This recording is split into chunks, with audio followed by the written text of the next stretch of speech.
And the implication was that we would work one day, get paid for one day, and that would be it. And then they would use our likenesses for whatever they wanted.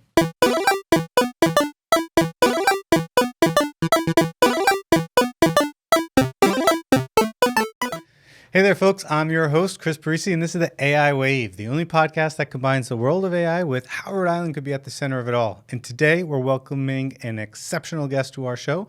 And I'm not just saying that because we're related, but Brennan Stefanik. He's an actor in New York City and a member of SAG-AFTRA, the America's Actors Union that went on strike over an ongoing labor dispute, along with the Writers Guild. There's a lot going on there, and one of the big factors is AI and how it has an impact on all of this. Really interesting stuff. And we also talked about Rhode Island and how it can be a hub as the creative capital for filming locations. So without further ado, let's dive in.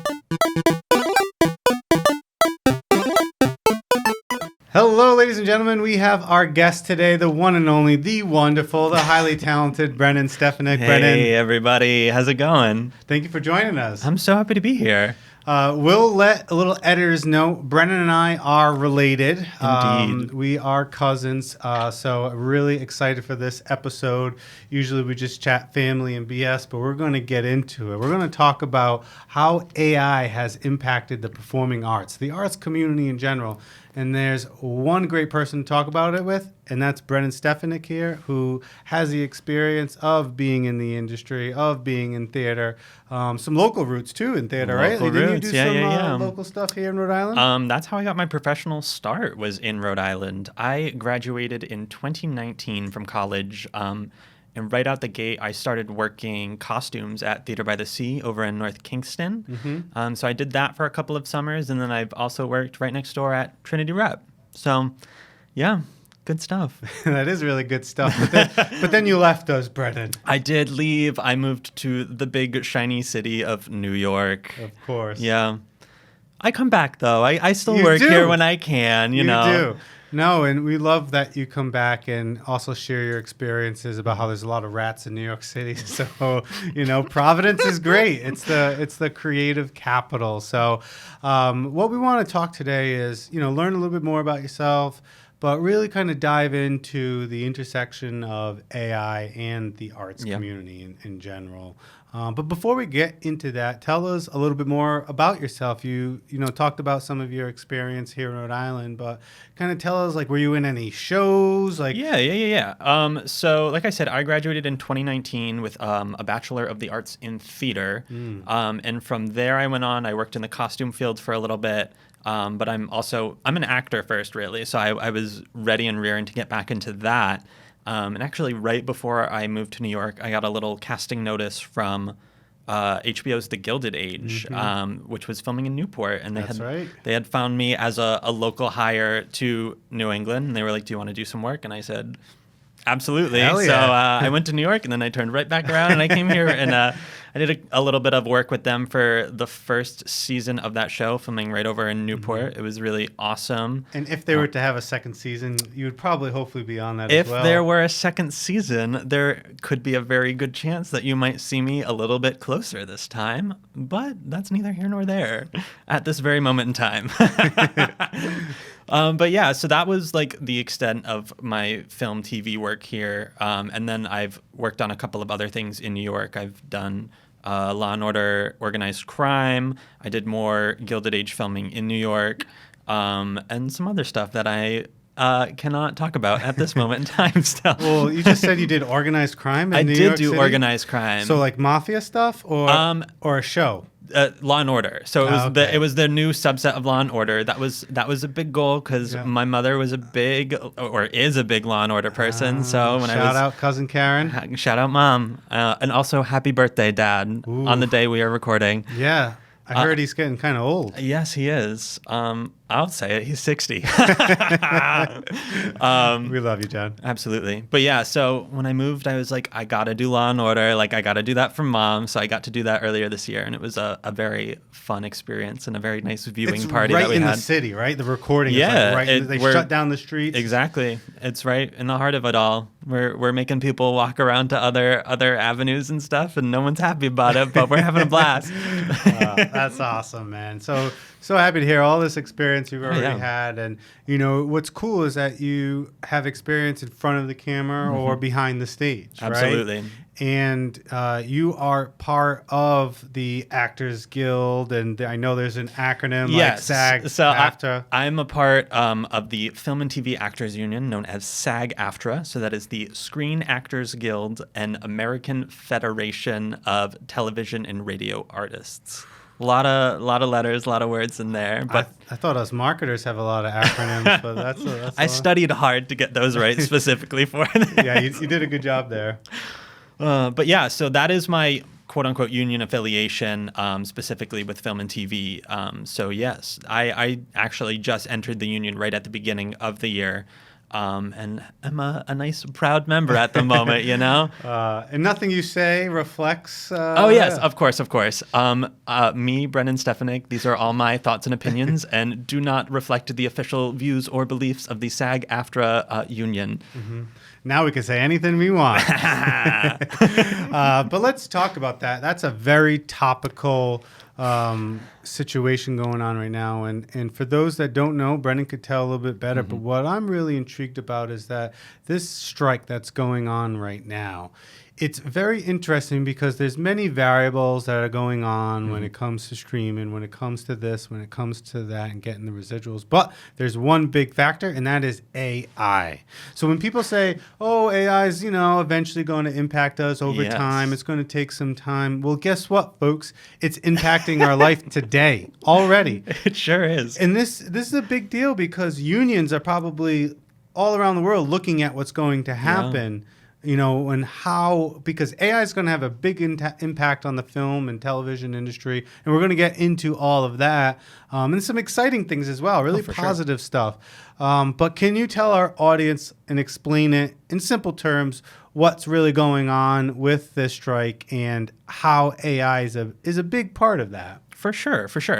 So there's two strikes happening at the moment. One of them is our union, SAG-AFTRA, and the other is the Screenwriters Union, which is the WGA, Writers Guild of America, I believe. Yeah, we're going to say that for now. Sorry, guys. But they started striking first. They started striking on May 13th, and we followed just a couple of weeks ago on July 14th. But essentially, with my current union, we're fighting for a lot of things. But in terms of AI, it's mostly about consent of digitizing actors' likenesses and using them for various purposes when they are not necessarily physically there. That has been the biggest obstacle that we have seen so far. But AI has already been introduced into film and TV, and especially with likenesses and stuff. My example is always Star Wars and stuff. We've seen the face of Carrie Fisher after her passing. May she rest in peace. And James Earl Jones's voice, as Darth Vader, already being used without them being there. So there's been a lot of really clever, good uses to continue the art, especially of these legends and icons and stuff. But recently, we've been faced with some new obstacles, and I am very pro AI. I think in terms of technology and stuff, it is so interesting and helpful, and it's the future. It's what we strive for. It's what we look for. And I'm sure, like anything else in this world, there are things that can be taken advantage of. I just didn't think it would happen so soon to me in particular. So amongst all of our striking and stuff, our union organizer, his name is Duncan Crabtree Ireland, had reported that some producers and studios had talks of taking the likeness of background actors, having them work one day essentially, and then using their likeness for whatever they wanted throughout the rest of it. And the implication was that we would work one day, get paid for one day, and that would be it. And then they would use our likenesses for whatever they wanted.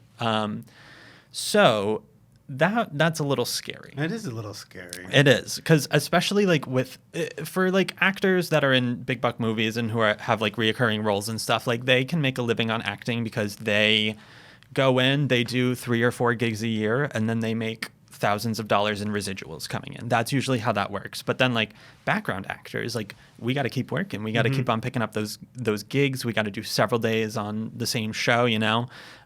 So it's constant work, and that would just eliminate a lot of work for us.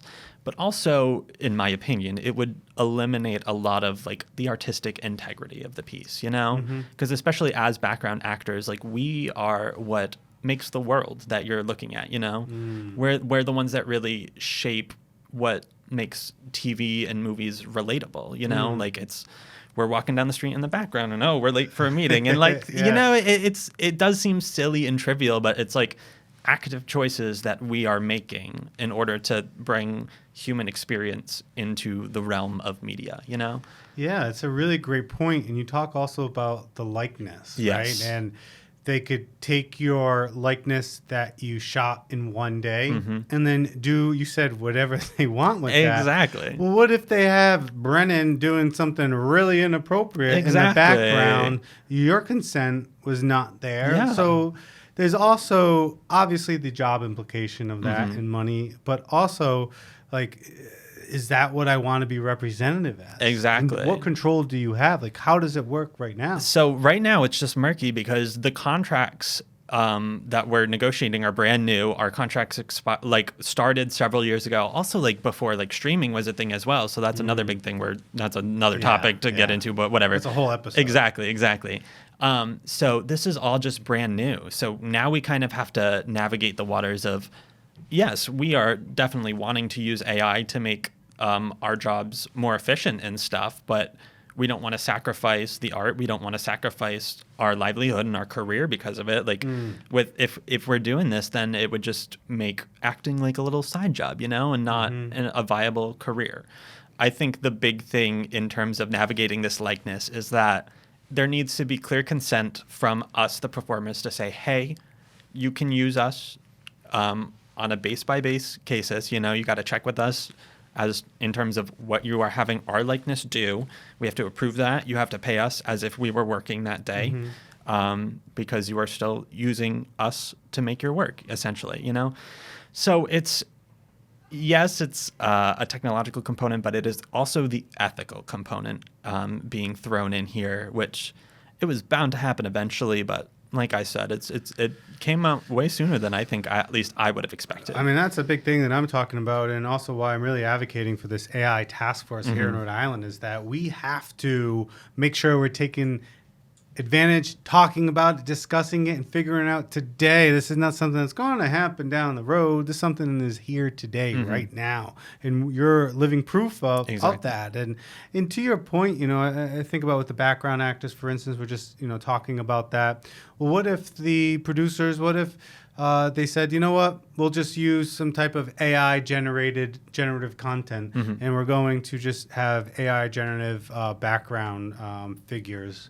And you know what? We don't even need to hire you for that one day. Exactly. Is that, you know, kind of like almost a threat that they probably have? It's definitely a threat. It's definitely something they're hanging over our heads for sure. But also, it's just it gets a little murky here because it's a lot of personal bias and personal opinion. But there's a difference between using AI to improve efficiency overall, and there's a difference between that and using it to cut corners, you know, to cut corners and to cut costs. And that tends to be what we see a lot of in our industry, unfortunately. So it's a matter of that. Yes, it is a threat, but there is a way where we could use it efficiently, but you got to put the work in, you know, like you got to have whoever is making our likenesses do the things. You have to have them spending the time to make someone look at their watch, and they're going to have to do that with 50 people, 100 people, you know, to really craft that world and keep what we're doing alive and accurate and relatable.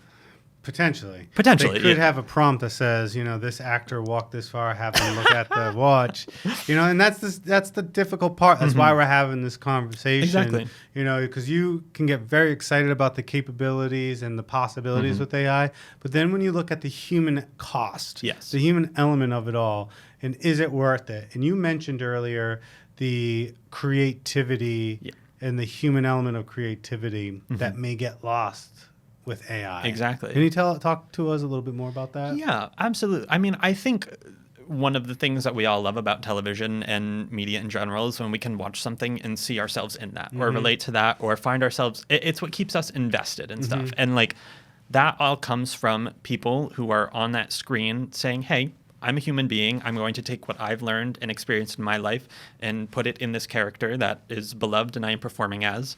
And every human being is different. Every human being has different experiences and feels differently, and that's why every performance is different, So could AI bring some form of human experience? For sure, but that doesn't necessarily mean it's going to be fresh and new. It's going to come from data and stuff that has been performed and done before, which isn't necessarily a bad thing, but I think the thing that keeps us hooked to new things is the new things, it's new, it's fresh. It makes us open our eyes in different ways, and that's one of the beauties about the art of performance and film and television and even theater and stuff, and so much there's just so much that happens in that room when you're making it that is, it's fresh, it's on the cusp, it's like it's improvised or whatever, it's just like the beauty of being human and seeing yourself in that.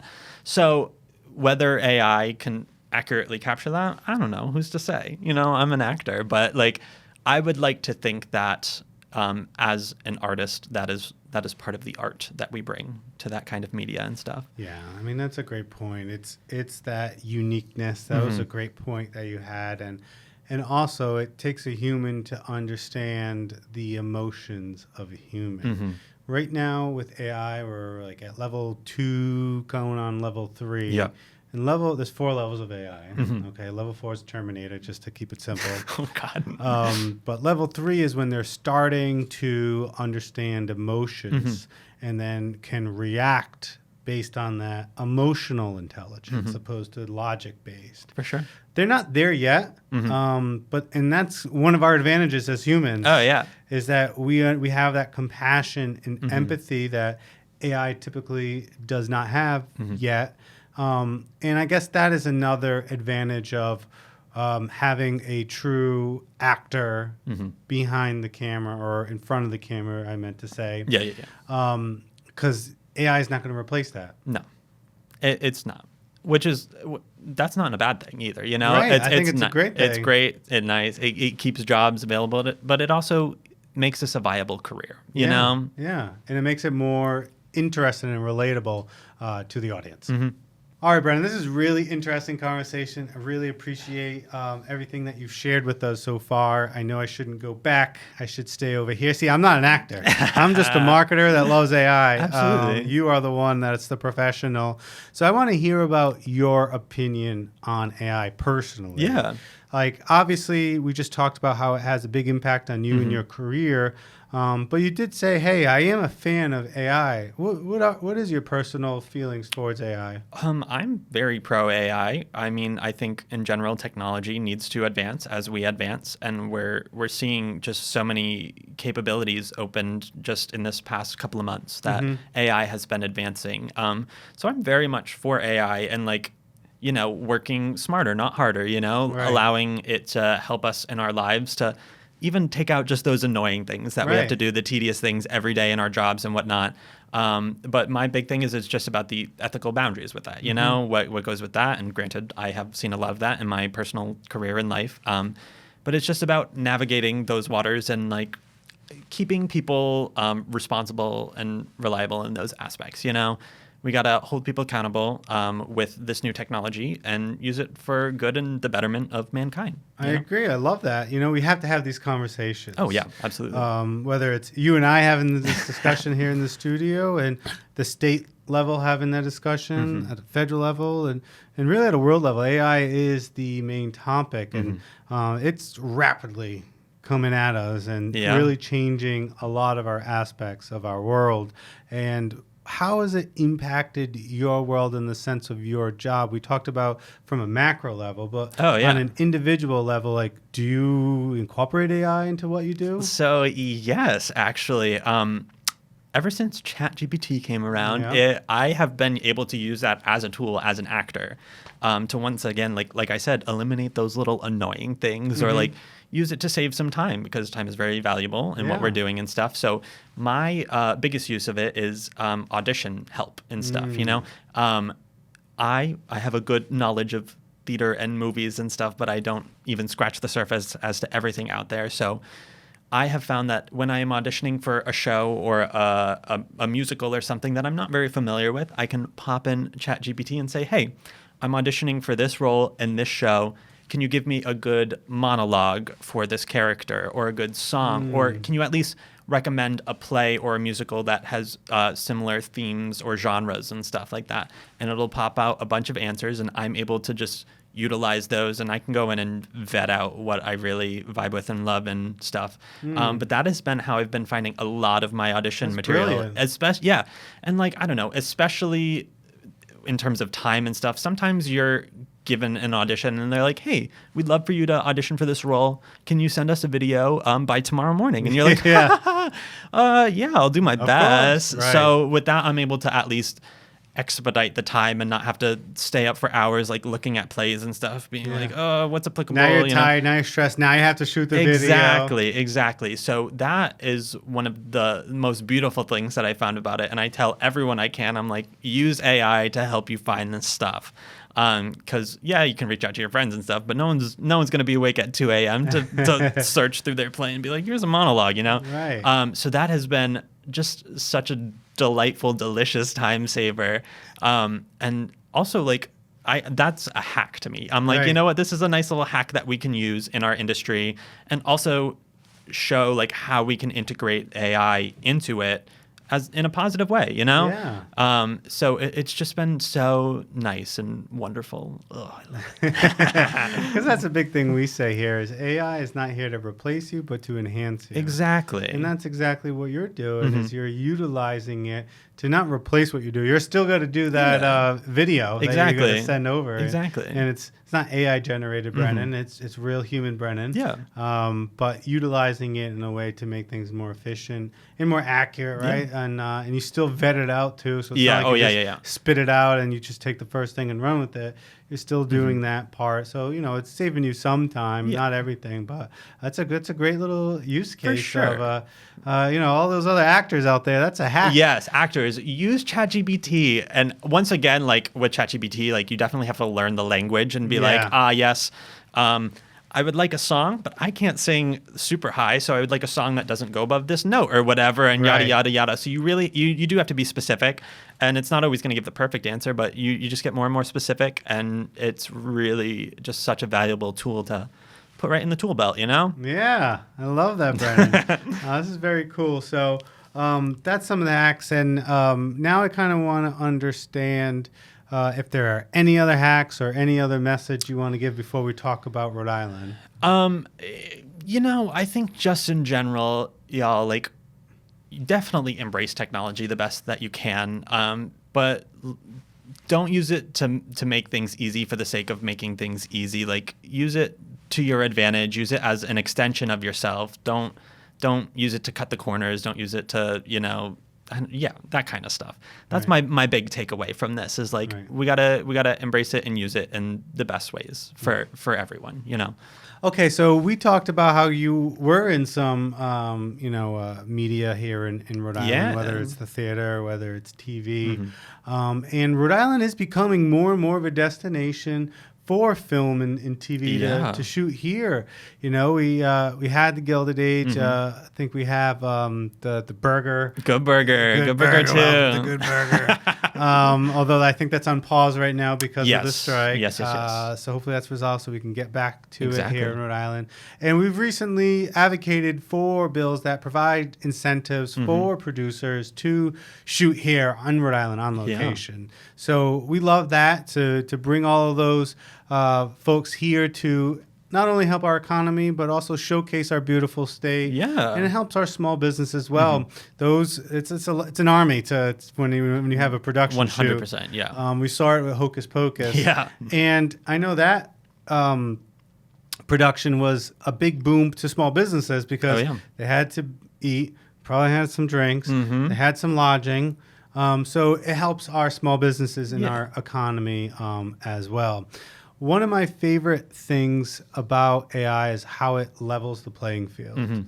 And we are in the creative capital. Yeah. You know, you're a creative individual hailing from our region. Indeed. And what it can do is we could have a small independent studio that with the advancements of AI, they are now able to compete with the big mega studios and actually produce videos that they normally wouldn't be able to because of financial limitations. So that's one of the most exciting things for me when it comes to AI and the arts industry in general. Absolutely. And that's small studios right now are so important in amongst all of the talks that are happening right now, because they are the ones that like so far have been adhering to what we're fighting for and stuff. So like there's been a lot of studios that have been given the green light to go ahead and keep producing work along with our unions that are able to adhere to that all of these big producers and stuff are not. So now is especially a really great time to get those small groups going and creating more opportunities for everyone, really. Maybe we should start recruiting those small firms to be based out of here in Rhode Island. Absolutely. We have a lot of creative folks. We have Rhode Island School of Design. We have a lot of great higher ed universities and creative folks here. So and like it's been so refreshing also to see so many productions come this way, because like I don't know, when I was young, like there was arts and stuff, but like it wasn't as abundant and it wasn't as clear. So like when I was finding my passion in this and like entering the field, it was just still so taboo. And it was like, oh, you know, you're going to be an actor. Like, oh, it's very unreliable. You might want to choose something else. But like, I really love the idea that so many young people now are going to see all of this opportunity around them and be able to say, hey, you know what? This is something I love doing. And like, this is something that I could make a life out of. And I could chase that dream and chase that happiness and like, enjoy what I do every day, you know? So that's just been super refreshing with all of this. And like, shout out to all you young aspiring actors out there. What I say is do it. Absolutely go do it. And everyone that has a child or whatever, support those kids. Because it's just so important and so beautiful. So yeah, I'm so happy that Rhode Island has been able to be such a hub in this new emerging industry of that kind of stuff, you know? Well, it's awesome. That was beautiful. I was going to say if you have any message to our young aspiring actors, but you just said it. So that was beautiful. Do you have anything else you would want to share, or how can people find out more about you? Yeah, absolutely. I mean, if you want to follow me or my journey at all, you can find me on all social platforms at Brennan Stefanik, BRENNAN STEFANIK. And if you have any questions about anything I've said here or whatever, feel free to shoot me a message or whatever. And then just in general, folks, like embrace art, embrace it in your hearts, find what really makes you love it, and remember that amongst all of this technology. And that being said, also embrace the technology. And there is such a beautiful way that both of those two things can work together. So let's find it, let's embrace it, and let's just move forward in that direction, you know? Let's ride that AI wave as well. Absolutely. Cowabunga. Brennan, you're a joy to talk to. Thank you so much for sharing your time with us. Yeah, my pleasure. Today. Thanks for having me. Of course. Wow, what an interesting episode. I mean, really thinking about how AI is going to have an impact on like background actors, where they have one day of shooting and then these producers saying, yeah, you know, we don't need to pay you even though we're going to have like 15 days worth of shots. You know, it really makes you think how an AI is going to have a big human element, but also how there's a lot of great things about AI and how you can have some hacks for actors. That was a great one that Brennan talked about. So really interested. I really appreciate your time, Brennan. And anyway, that's all we have for you today on AI Wave. We hope you found it informative and enjoyable. If you didn't, well, let us know about that. But if you did, don't forget to hit that like button, subscribe to our channel, share this with others. And if you have any questions or suggestions, leave them in the comments below. Until next time, I'm your host, Chris Parisi, reminding you all to jump on and ride this AI wave.